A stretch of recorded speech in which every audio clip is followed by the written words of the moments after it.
بسم اللہ الرحمن الرحیم۔ جب اللہ تعالیٰ نے حضرت آدم کو زمین پر اتارا تو جبرائیل علیہ السلام نے اللہ کے حکم سے کعبہ کا نشان متعین کیا تھا، جس کی بنیادوں کو فرشتوں نے بھرا اور بیت المعمور، فرشتوں کا کعبہ یعنی وہ جگہ جہاں فرشتے طواف کرتے ہیں، کو 7ویں آسمان سے اتار کر بیت اللہ کی بنیادوں پر رکھ دیا، اور حکم ہوا کہ آدم علیہ السلام اور ان کی اولاد اس برکت والے گھر کے گرد طواف کرے اور اس کی طرف نماز پڑھیں۔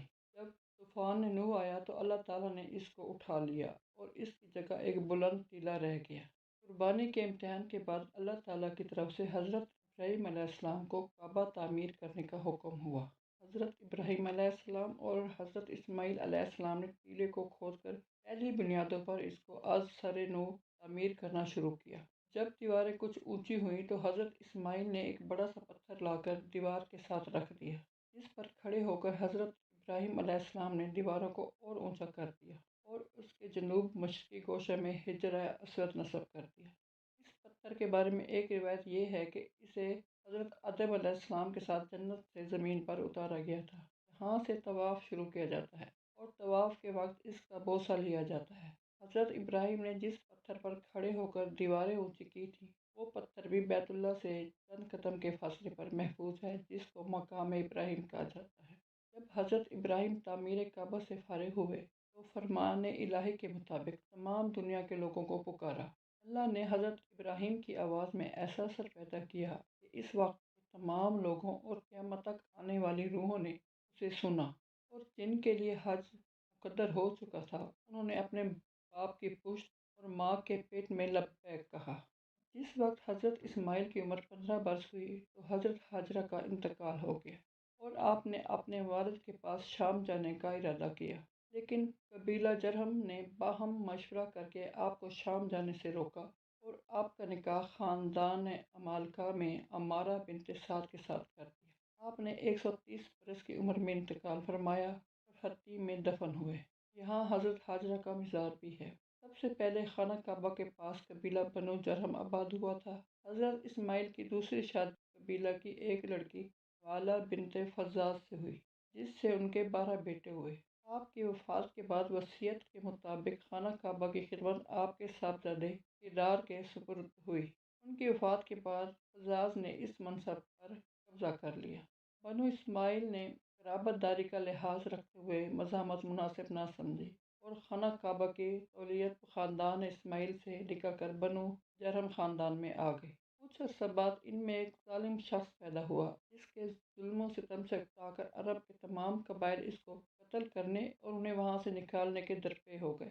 بنو جرہم کو مجبوراً مکہ چھوڑ کر یمن کی طرف بھاگنا پڑا اور وہ بھاگتے وقت حجر اسود اکھاڑ کر کہیں دفن کر گئے اور خانہ کعبہ کا مال و اسباب راہ زمزم میں ڈال کر اس کو مٹی سے بھر کے راہ زمزم کا نشان مٹا دیا۔ بنو جرہم کے بعد مضر نے حجر اسود کی تلاش شروع کی۔ بنو خزاعہ کو کسی طرح اس کا علم ہو گیا تھا کہ حجر اسود کہاں ہے، مگر انہوں نے اس کا پتہ اس شرط پر بتایا کہ انہیں خانہ کعبہ کا متولی بنایا جائے، جسے بنو مضر نے منظور کر لیا۔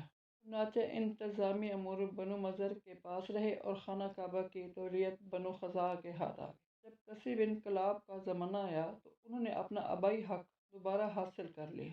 چنانچہ خانہ کعبہ کی تولیت مستقل طور پر بنو اسماعیل میں آ گئی۔ اس وقت فہر کی کسی نے اولاد فہد کو مکہ میں آباد ہونے کی ترغیب دی۔ اس وقت فہد کی اولاد کے 12 قبیلے ہو گئے تھے، جو کسی کی کوشش سے مکہ میں آباد ہو گئے۔ تعمیر کعبہ کے بعد ایک عرصہ تک لوگ سنت ابراہیمی پر قائم رہے اور پھر رفتہ رفتہ توحید کا مرکز خانہ کعبہ ایک بہت بڑے بت دیو کی صورت اختیار کر گیا اور ایک خدا کی جگہ وہاں کئی خداؤں کی پوجا ہونے لگی۔ بنو خزاعہ کے ایک شخص عمرو بن لہی نے مصر و شام کے سفر میں قوم عمالقہ کو بت پرستی کرتے دیکھا اور یہ بھی سنا کہ ان بتوں کے طفیل ان کی مرادیں پوری ہو جاتی ہیں۔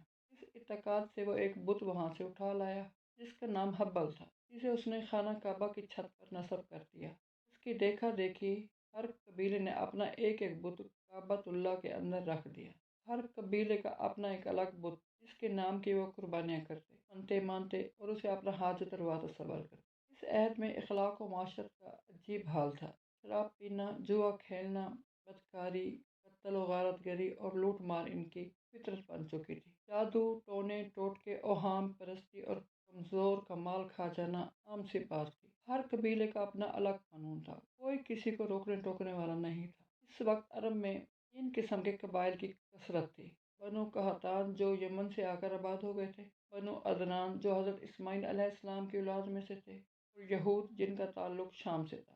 مذہب کے لحاظ سے بعض قبائل یہودی تھے، بعض عیسائی تھے، کچھ لوگ دین حنیف پر کاربند تھے، یعنی سچے خدا کے متلاشی تھے۔ اگرچہ یہ بتوں کو نہیں پوجتے تھے لیکن انہیں برا بھی نہیں کہتے تھے۔ دین حنیف کی گنتی کے لوگ چھوڑ کر باقی تمام لوگ کھلی گمراہی میں گھرے ہوئے تھے۔ کوئی ستاروں کو خدا سمجھے ہوئے تھا، کوئی 3 خداؤں کو ماننے والا تھا، کوئی کہنوں اور راہبوں کے پھندے میں گرفتار تھا۔ کعبہ جو حضرت ابراہیم علیہ السلام نے اللہ وحدہ لا شریک کی عبادت کے لیے تعمیر کیا تھا، 360 خداؤں کا گڑھ بن چکا تھا۔ کوئی لات کی پوجا میں مصروف تھا تو کوئی منات کے آگے سجدہ ریز تھا، کسی کے خدا کا نام حبل تھا تو کوئی نیلا کا پجاری تھا، کوئی صفا سے مرادیں مانگتا تو کوئی قاضی سے لڑائی میں فتح کا طلبگار ہوتا۔ ان کے چال چلن وحشی درندوں کی طرح تھے، فساد ان کی گٹھی میں پڑا تھا۔ تپتے ہوئے صحرا کی بود و باش نے انہیں اس قدر سفاک بنا دیا تھا کہ رحم اور خوف ان کے لیے وہ معنی نہیں رکھتا تھا جو ہمارے پیش نظر ہیں۔ یہ لوگ ذرا ذرا سی بات پر الجھنا اور آپس میں لڑنا شروع کر دیتے، اور پھر یہ لڑائی برسوں نسل در نسل چلتی رہتی۔ عورتوں کی تذلیل کا یہ علم تھا کہ انہیں لونڈیاں بنا کر رکھا جاتا۔ شراب پینا، جوا کھیلنا اور شاعری کے ذریعے اپنی بیہودہ حرکات کی سرِ عام تشہیر کرنا ان کی محفلوں کے آداب تھے۔ عورت کی عرب میں کوئی وقت نہ تھی، بحیثیت انسان اسے اپنے ارادے اور کسی عمل پر اختیار نہ تھا۔ جس شخص کے گھر لڑکی پیدا ہوتی وہ شرم کے مارے منہ چھپائے پھرتا۔ اکثر اوقات شادی کے موقع پر ہی یہ معاہدہ کر لیا جاتا کہ اگر لڑکی پیدا ہوگی تو اسے زندہ دبا دیا جائے گا۔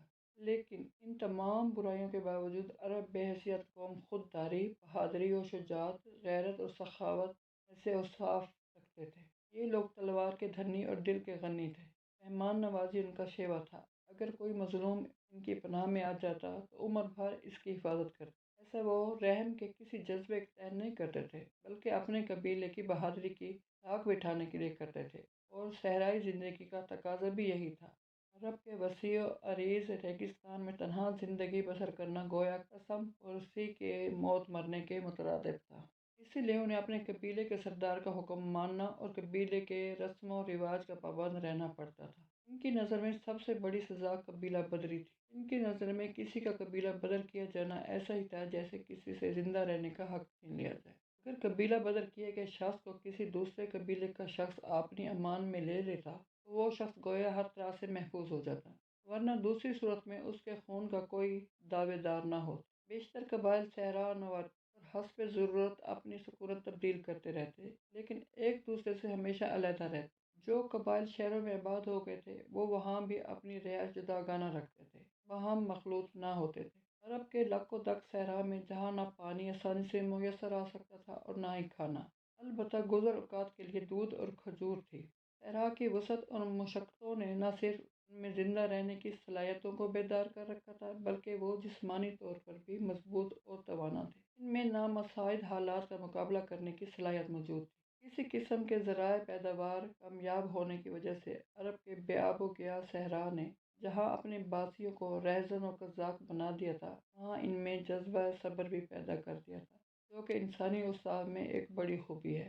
وہ لوگ بھوک پیاس برداشت کرنے کی قدرت بھی رکھتے تھے۔ ان میں ایک رسم یہ بھی تھی کہ وہ بھوک کا احساس کم کرنے کے لیے اکثر اپنے پیٹ پر پتھر باندھ لیتے، اور اس حال میں بھی وہ سخت سے سخت مشقت کا کام پوری مستعدی سے انجام دیتے۔ وہ پیٹ پر پتھر باندھنے کو عیب نہیں سمجھتے تھے۔